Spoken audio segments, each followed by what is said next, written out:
오늘 말씀의 제목은 32절 전체입니다. 진리를 알지니 진리가 너희를 자유롭게 하리라. 사람이 진리를 알면 자유로워진다. 이 선언은 기독교인이 아니어도 쉽게 동의가 됩니다.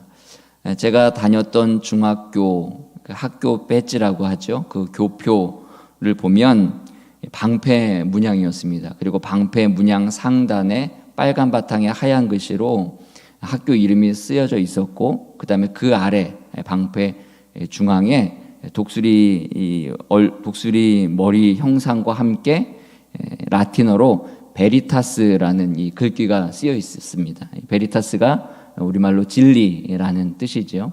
이 베리타스라는 이 단어를 사용해서 교표를 만드는 대학들도 종종 보기도 합니다. 진리는 기독교인만 추구하는 게 아니라 기독교인이 아니어도 진리를 알고 싶어 합니다. 그래서 진리를 알지니 진리가 너희를 자유롭게 한다, 이 말에 잘 동의를 합니다. 그런데 문제는 오늘 본문에 나오는 이 진리가 무엇이고 그 진리가 어떻게 우리를 자유롭게 하는가에 대해서는 온전하게 잘 깨닫지 못할 때가 많다는 겁니다. 따라서 오늘 진리와 이 자유의 관계를 함께 알아보도록 하겠습니다. 새벽 시간이라 이 주제를 다루기가 조금 무겁지만 최대한 간단하고 간결하게 이 진리와 자유의 관계를 한번 알아보도록 하겠습니다. 보통 이 진리와 자유에 대한 문제를 해석할 때에 한 4가지 정도로 나눠서 해석을 하게 됩니다. 첫 번째로는 일반적으로 진리는 무엇이고 그 진리가 어떻게 우리를 자유롭게 하는가에 대한 일반적인 이해가 있고요. 두 번째로는 이 헬라 문화를 배경으로 한 이해가 있습니다. 그리고 세 번째로는 이 히브리 유대 사상을 근거로 한 진리와 자유에 대한 관계가 있고, 그리고 마지막으로 오늘 본문에서 예수님께서 말씀하시는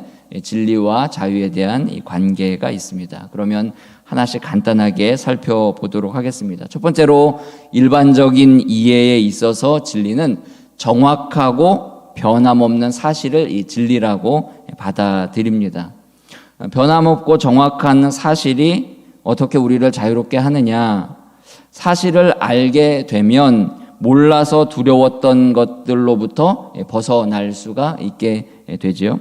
어떤 질병에 대해서 몰랐을 때는 막연하게 두려웠지만 백신이 개발되고 치료제가 있으면 그 두려움으로부터 조금 해방될 수 있는 것과 같은 이치입니다. 근대의 기독교 사상과 근대 사상이 들어오면서 여성들에게도 교육의 기회가 많이 주어졌고 또 많은 억압 속에서 자유롭게 된 것도 이런 영향이라 할 수 있습니다. 여러 가지 인권적인 부분에 있어서 많은 인권이 신장되는 이유도 이런 이유와 연결되어 있다 할 수 있습니다.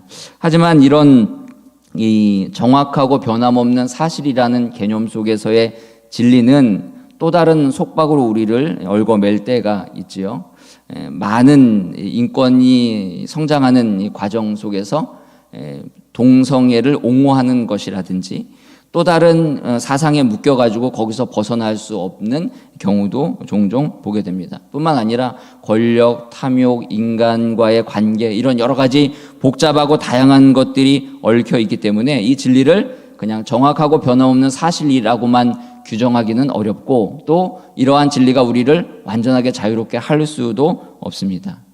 그러면 둘째로 헬라 문화에서의 이 진리와 자유는 어떠한 관계가 있을까? 이 헬라 철학에서는 주로 이 진리를 지적인 영역에서 다루는 경향이 매우 큽니다. 여기서 지적인 영역은 이 진실을 인식하는 능력, 이 무엇이 진실이고 또 어떤 것이 옳고 어떤 것이 선한지를 분별하는 어떤 능력과 이렇게 또 연결이 되어 있습니다. 그리고 이런 분별 능력이 커지다 보면은 사람은 도덕성을 인식하게 되고 도덕적으로 굉장히 자유로운 삶을 살 수 있게 된다. 이런 사상과도 연결이 되어 있습니다. 따라서 헬라 철학의 배경으로 이 진리와 자유와의 관계를 보면 정확하고 올바른 인식을 통해서 사람들이 도덕적인 삶의 자유에 이르게 된다. 이런 생각을 가지고 있는 것이죠. 언뜻 보면 이 말이 오늘 본문 34절에 나오는 예수님의 말씀처럼 보일 수도 있습니다. 34절을 보면 죄를 범하는 자마다 죄의 종이다.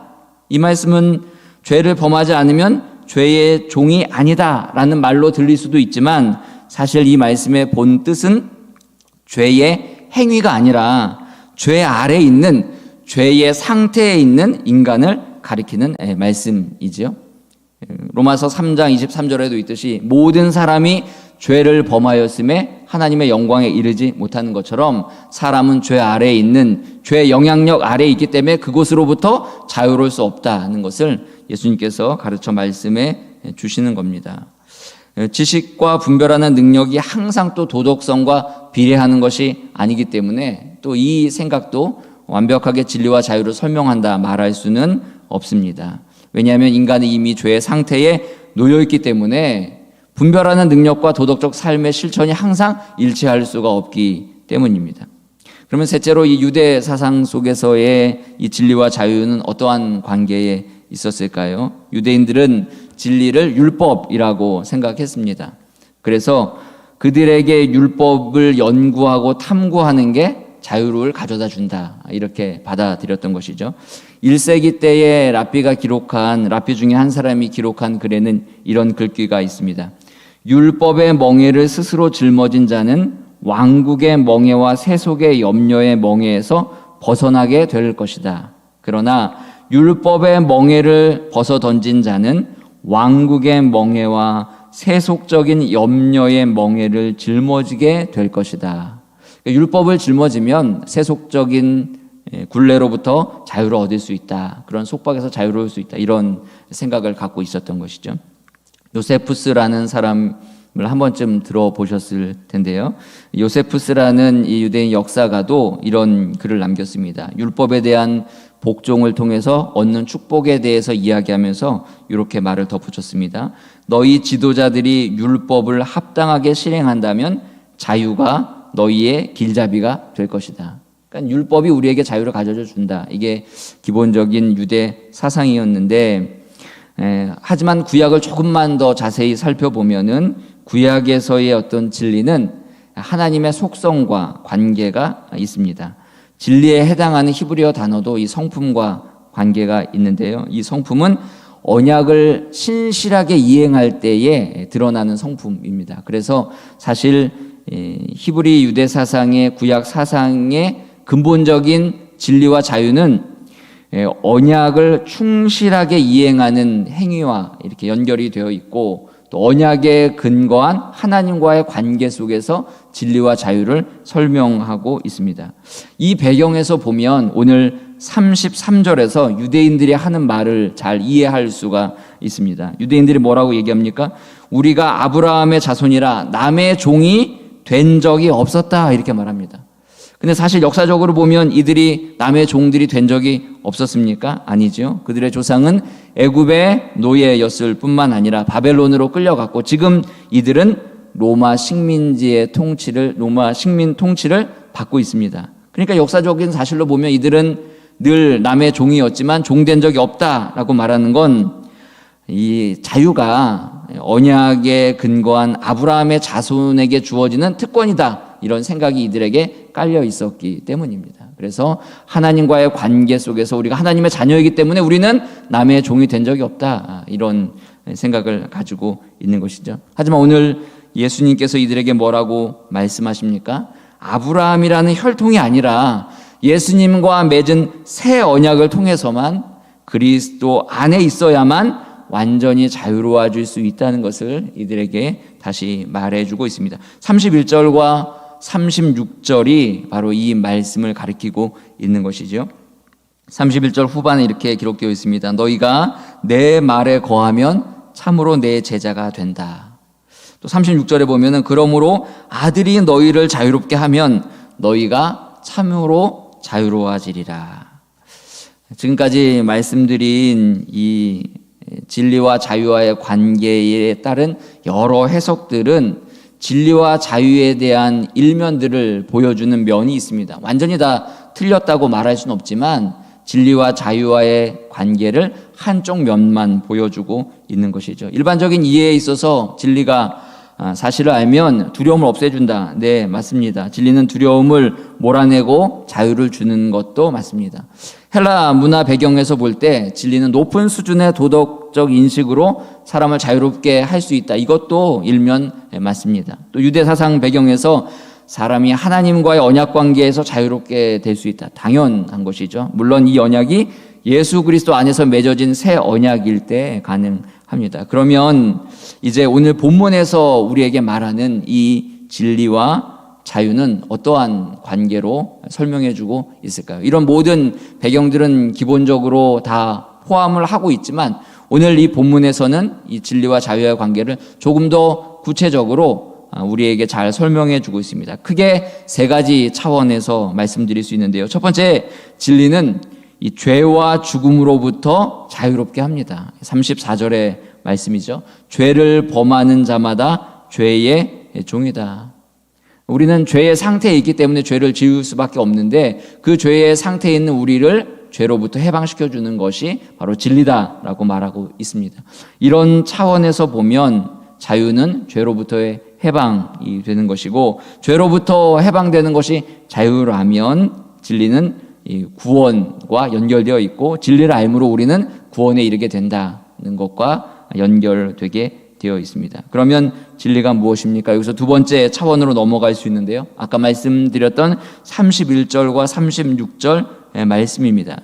진리는 예수님 말씀 안에 거하는 것이고 생명의 말씀이신 예수님 자신이 진리이기 때문에 우리가 그 안에 있어서 진리이신 예수님과 연합되는 것이 우리로 하여금 진리를 알게 하고 자유를 주게 되는 것입니다. 예수님이 우리를 자유롭게 하죠. 36절입니다. 그러므로 아들이 너희를 자유롭게 하면 너희가 참으로 자유로우리라. 다른 말로 하면 진리는 우리가 하나님을 알 때, 하나님을 진정으로 알고 그분과 연합될 때 우리가 자유를 누릴 수 있다. 진리를 알게 된다. 진리를 행하게 된다라고 말하게 됩니다. 요한복음 17장 3절도 이 말씀을 뒷받침해 주고 있습니다. 영생은 유일하신 참 하나님과 그가 보내신 자 예수 그리스도를 아는 것이다. 우리가 예수 그리스도를 알 때 진리를 알게 되는 것이죠. 예수 그리스도를 빼놓고 진리를 말할 수가 없는 것입니다. 여기서 다시 한번 세 번째 차원으로 넘어가게 됐는데 이게 오늘 우리가 적용할 수 있는 부분이라 할 수 있습니다. 영생을 얻으면 진리를 알게 되면 이제 자유의 차원이 달라집니다. 아들이 자유롭게 한다고 했는데 그 자유의 차원이 어떻게 달라집니까? 아들은 아버지의 사랑에 반응을 합니다. 아버지가 선물을 줄 때 그 선물 자체에 그 기쁨을 누리는 것이 아니라 어제 금요 집회 때도 담임 목사님께서 말씀하셨는데 어렸을 때는 선물 자체를 좋아하지만 나이가 들면서 자라면서 성장하면서 아버지 자체를 사랑하는 것처럼 아버지의 사랑에 반응하는 게 아들이라면 반대로 종은 주인의 보상과 징벌에 따라서만 움직이게 됩니다. 예수님과 연합하여서 하나님이 진리로 우리에게 자유를 주시면 그 자유의 측면은 보상과 징벌에 따라서만 움직이려고 하는 종의 상태가 아니라 하나님의 사랑에 반응해서 기꺼이 그분을 자유롭게 섬길 수 있는 상태에 이르게 되는 자유를 누릴 수 있다는 것이 오늘 예수님께서 우리에게 말씀해 주시는 자유의 차원입니다. 사람은 누구나 죄 아래 상태에 있을 때 자아라는 감옥에 갇혀서 살게 됩니다. 모두 자아라는 감옥에 갇혀 살기 때문에 자기 자신을 신으로 섬기고 자기 자신을 위해서 사는 삶이 진리를 쫓는 삶이고 자기 자신을 위해서 살 때에 참 자유를 누린다고 생각하지만 그 자기 자신으로부터 갇혀있는 자아로부터 풀려날 때 사람은 진정한 자유를 누릴 수 있게 됩니다. 그래서 주의 말씀에 거할 때 그 감옥으로부터 해방이 되고 우리가 진리를 알아 하나님의 자녀가 될 때 마땅히 하나님께 행해야 할 일들을 알게 되고 하나님께 행해야 할 일들을 행할 수 있는 자유가 우리에게 진정으로 주어지게 됩니다. 따라서 만일 우리가 아직도 여전히 예수 그리스도께서 우리에게 주신 그 자유를 은혜의 선물로 받아서 그 사랑을 통해서 우리가 자유롭게 행동하지 못하고 있다면 어떠한 보상과 형벌에 따른 두려움에 사로잡혀서만 삶을 살아가고 있다면 우리가 주님이 주시는 진리와 자유를 아직도 마음껏 누리고 있지 못하다는 반증일 수도 있습니다. 따라서 우리의 신앙을 점검할 때에 하나님께서 인간을 최초로 만드신 목적도 하나님을 영화롭게 하고 하나님을 즐겁게 섬길 수 있도록 우리를 만드셨는데, 우리가 하나님을 즐거이 섬기지 못하고 무거운 짐이 되고 어려운 일이 되고 있다면 하나님께서 진정으로 우리에게 누리게 하신 자유를 마음껏 누리고 못하고 있을 확률이 매우 높습니다. 따라서 인간에게 자유라는 것은, 인간에게 진리라고 하는 것은 그 진리를 알므로 인간이 마땅히 행해야 할 일들을 하게 하는 자유를 주는데, 그 자유가 예수 그리스도를 통해서 우리를 구원하신 주님의 놀라운 구원의 기쁨에 반응하고 또 그 반응으로 인해서 주님을 자유롭게 섬길 수 있는 진정한 자유가 우리에게 주어진다는 뜻이 됩니다. 사랑하는 성도 여러분, 예수님께서 예수님의 말씀 안에 거하면 참 내 제자가 된다고 말씀하셨습니다. 우리가 올 한 해에는 특별히 우리 전교인이 성경 일독 프로그램을 통해서 하나님의 말씀 안에 거한다고 하는데, 하나님의 말씀 안에 거하는 이 일이 교회에서 하는 프로그램이니까는 일을 해야 되고 안 하면 안 된다는 무거운 억압이 아니라 그 말씀 안에서 우리에게 주시는 생명의 진리로 인해서 참 자유롭게 진정으로 우리가 해야 될 일을 하고 주님을 섬기게 되는 놀라운 은혜의 자리로 이끈다는 사실을 잘 마음속에 담아두셔서 올 한 해 정말로 우리가 말씀으로 자유로워지는, 그리고 그 말씀에서 진리를 깨닫고 진리로 인하여 자유로운 삶을 살아가며 주님을 섬기게 되는 저와 여러분이 되시기를 주님의 이름으로 축복합니다.